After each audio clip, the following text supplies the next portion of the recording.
वरिष्ठांकडून दबाव असल्याने स्वतःला संपवलं असावं असा अंदाज लावला गेला.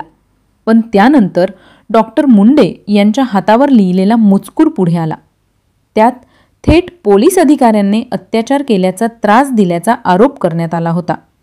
या प्रकरणामुळे साहजिकच खळबळ उडाली. आता या प्रकरणाची दखल राज्यातल्या नेत्यांनी सुद्धा घेतली असून सगळ्याच स्तरांमधून दोषींवर कारवाई करण्याची मागणी होती आहे. डॉक्टर मुंडे यांच्या कुटुंबियांकडून सुद्धा या प्रकरणात खळबळजनक आरोप करण्यात आले. तर डॉक्टर मुंडे यांच्या मृत्यू प्रकरणी सहभाग असल्याचे आरोप झालेले दोन्ही आरोपी फरार असल्याची माहिती राज्य महिला आयोगाच्या अध्यक्षा रुपाली चाकणकर यांनी दिली आहे. तर मुख्यमंत्री आणि गृहमंत्री देवेंद्र फडणवीस यांनी आरोपींना तात्काळ अटक करून कठोरात कठोर कारवाई करण्याचे आदेश दिले. पण हे प्रकरण नेमकं आहे काय? उपजिल्हा रुग्णालयातल्या डॉक्टरच्या मृत्यूचं पोलिसांशी कनेक्शन काय लागतंय जाणून घेऊयात या व्हिडिओमधून.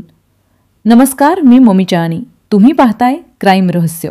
23 ऑक्टोबरच्या संध्याकाळी फलटणच्या उपजिल्हा रुग्णालयात काम करणाऱ्या डॉक्टर संपदा मुंडे यांनी स्वतःला संपवल्याची बातमी आली. मूळच्या बीडच्या असणाऱ्या डॉक्टर मुंडे फलटणमध्ये मागच्या 2 वर्षापासून कामाला होत्या. त्यांनी फलटणमधल्याच एका हॉटेलमध्ये स्वतःला संपवलं. या घटनेची माहिती पोलिसांना मिळाल्यावर त्यांनी रात्री उशिरा घटनास्थळी धाव घेतली. त्यांनी मृतदेह ताब्यात घेऊन प्राथमिक तपास केला आणि त्यातूनच हे स्वतःला संपवण्याचं प्रकरण असल्याचं स्पष्ट झालं. सुरुवातीला डॉक्टर मुंडे यांनी हे टोकाच पाऊल का उचललं याबद्दल वेगवेगळ्या चर्चा सुरू होत्या. मुंडे यांच्यावर वरिष्ठांचा दबाव होता का, त्यांच्यावर कामाचा ताण होता का, असे प्रश्न विचारले जाऊ लागले. आरोग्य कर्मचाऱ्यांवर असलेला मानसिक ताण, त्यांच्यासोबत घडणाऱ्या गंभीर घटना याचा सखोल तपास करावा, कठोर कारवाई करण्यात यावी अशी मागणीसुद्धा वैद्यकीय संघटनांकडून करण्यात येत होती. अशातच या प्रकरणात वेगवेगळे खुलासे व्हायला सुरुवात झाली. पोलिसांनी या प्रकरणात चौकशीला सुरुवात केली तेव्हा त्यांना डॉक्टर मुंडे यांच्या सहकाऱ्यांकडून समजलं की डॉक्टर मुंडे यांनी आपल्या वरिष्ठांकडे लेखी स्वरूपात एक तक्रार दिली होती, ज्यात त्यांनी माझ्यावर अन्याय होत आहे, मी स्वतःला संपवेन असा इशारा दिला होता. पण त्यांच्या या तक्रारीकडे वरिष्ठांकडून दुर्लक्ष करण्यात आलं. त्यांची ही तक्रार गांभीर्याने घेण्यात आली नाही आणि त्यांनी गुरुवारी टोकाचं पाऊल उचललं. त्यामुळे वरिष्ठांनी दुर्लक्ष का केलं? डॉक्टर मुंडे यांच्यावर कुठल्या प्रकरणात अन्याय होत होता हे प्रश्न विचारले जाऊ लागले. अशातच डॉक्टर संपदा मुंडे यांच्या हातावर लिहिलेला मजकूर समोर आला आणि त्यात पोलीस अधिकाऱ्यांची नाव लिहिलेली असल्याने खळबळ उडाली. पण पोलीस अधिकारी आणि डॉक्टर संपदा मुंडे यांचा संबंध काय होता? डॉक्टर मुंडे यांनी अन्याय होण्याची तक्रार का केली होती याबद्दलही खुलासे समोर आले. माध्यमांमध्ये असलेल्या बातम्यानुसार डॉक्टर संपदा मुंडे मागच्या काही महिन्यांपासून पोलीस आणि आरोग्य विभागातल्या एका वादात अडकल्या होत्या. एका वैद्यकीय तपासणी संदर्भात त्यांचा पोलिसांशी वाद झाला. त्यानंतर डॉक्टर मुंडे यांची अंतर्गत चौकशी सुरू झाली. ही चौकशी सुरू असतानाच त्यांनी आपल्या वरिष्ठांकडे आपल्यावर अन्याय होत असल्याची लेखी तक्रार दिली होती. मात्र या तक्रारीकडे लक्ष दिलं गेलं नाही असा डॉक्टर मुंडे यांच्या सहकाऱ्यांचा आरोप आहे. मुंडे यांनी पोलीस निरीक्षक गोपाल बदने यांना 4 वेळा अत्याचार केल्याचं आणि प्रशांत बनकरन त्रास दिल्याचं हातावर लिहिलेलं. त्यामुळे हे सगळं डॉक्टर मुंडे यांच्या चौकशी दरम्यान घडलं का असाही प्रश्न विचारला जातोय. आता आणखी एक प्रश्न समोर येतो, तो म्हणजे डॉक्टर संपदा मुंडे यांचा पोलिसांशी वाद कुठल्या प्रकरणात झाला? तर डॉक्टर मुंडे यांच्या काकांनी माध्यमांशी बोलताना आरोप केले की ते आम्हाला मधून असं सांगायची की पोस्टमार्टम करताना रिपोर्ट बदलून द्या असं सांगणारा त्रास होतो आणि मला त्रास झाला तर मी स्वतःला संपवेल. याबाबत तिने लेखी तक्रार सुद्धा दिली होती, पण त्यावर तिला उत्तर आलं नाही. पोस्टमार्टम रिपोर्ट बदलून द्या असं तिला सारखं सांगायचे. रिपोर्ट बदलण्यासाठी तिच्यावर वेगवेगळ्या स्तरांमधून दबाव यायचा. तिला हे सगळं सहन होत नव्हतं. त्यामुळे तीन जवळच्या लोकांनाही सांगितलेलं की मला त्रास झाला तर मी स्वतःला संपवेल, बाकी आम्हाला फार माहिती नाही. डॉक्टर मुंडे यांच्या कुटुंबियांनी केलेल्या आरोपांमुळे पोस्टमार्टम रिपोर्ट बदलण्यावरूनच वाद झाला होता का? त्यामुळे डॉक्टर मुंडे यांची चौकशी सुरू होती का? आणि जर डॉक्टर मुंडे यांच्यावर दबाव होता तर यात हॉस्पिटल प्रशासनानं हस्तक्षेप का केला नाही? त्यांची चौकशी का सुरू झाली? असंही प्रश्न आता विचारले जात आहेत. या सगळ्या प्रकरणाची वरिष्ठ स्तरावरूनही दखल घेतली जाते. साताऱ्याचे पालकमंत्री शंभूराज देसाई यांनी माध्यमांशी बोलताना सांगितलं की आमच्या अधिकाऱ्यांकडून मला या घटनेची माहिती मिळाली असली तरी यामागचं अधिकृत कारण मला अद्याप समजलेलं नाही, पण मी एसपींना सांगितलं आहे की प्रत्यक्ष घटनास्थळी जा आणि माहिती घ्या. आम्ही सगळ्या प्रकरणात खोलवर जाऊ. कोणी पोलीस अधिकारी, PSI वगैरे कोणीही असलं तरी आम्ही सगळे पुरावे कलेक्ट करू आणि नातेवाईकांचा जर कोणावर संशय असेल तर त्यांची सुद्धा नावं घेऊ. अत्यंत खेदजनक प्रकार घडलेला आहे, पण आम्ही त्याच्या पूर्णपणे खुलात जाऊ. कोणी अधिकारी असला आणि कोणी असलं तरी आम्ही कुणालाच सोडणार नाही.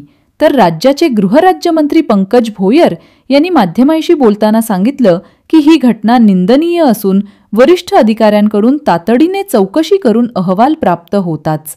कुणी असलं तरी कारवाई निश्चितपणे करण्यात येईल.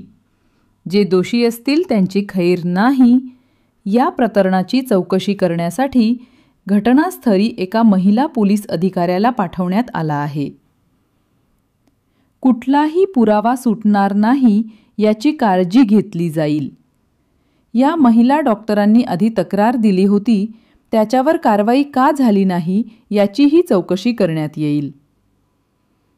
तर राज्य महिला आयोगाच्या अध्यक्ष रुपाली चाकणकर माध्यमांशी बोलताना म्हणाल्या, मी स्वतः या प्रकरणाची माहिती घेत आहे. पोलिसांनी 11 वाजता या प्रकरणात BNS सेक्शन 64-2108 या अंतर्गत बदने आणि बंदकर यांच्यावर गुन्हे दाखल केले आहेत. हे दोघेही जण फरार झालेले असून त्यांच्या तपासासाठी 2 पथक तयार केली आहेत. जिबेर आणि पुणे इथे रवाना झाली आहेत. पोस्टमार्टम रिपोर्ट समोर आल्यावर यातल्या आणखी गोष्टी पुढे येतील. तर साताऱ्याचे पोलीस अधीक्षक तुषार दोशी यांनी मुख्यमंत्र्यांनी दोन्ही आरोपींना तात्काळ अटक करण्याचे आदेश दिले आहेत असं सांगितलं. पण सोबतच या प्रकरणात धक्कादायक माहितीसुद्धा दिली. डॉक्टर संपदा मुंडे यांच्या नातेवाईकांनी दिलेल्या फिर्यादीच्या आधारे फलटण शहर येथे गुन्हा दाखल केला आहे. एक आरोपी PSI गोपाल बदने हा फलटण ग्रामीण स्टेशनचा आहे, तर दुसरा आरोपी जो आहे तो प्रशांत बनकर पोलीस नाही तर सिव्हिलियन आहे. या दोघांविरोधात गुन्हा दाखल आहे. PSI बदनेला तात्काळ निलंबित करण्यात आला आहे. अटक करण्यासाठी पोलिसांचे पथक रवाना करण्यात आला आहे. या सगळ्या प्रकरणाची आम्ही माहिती घेत आहोत.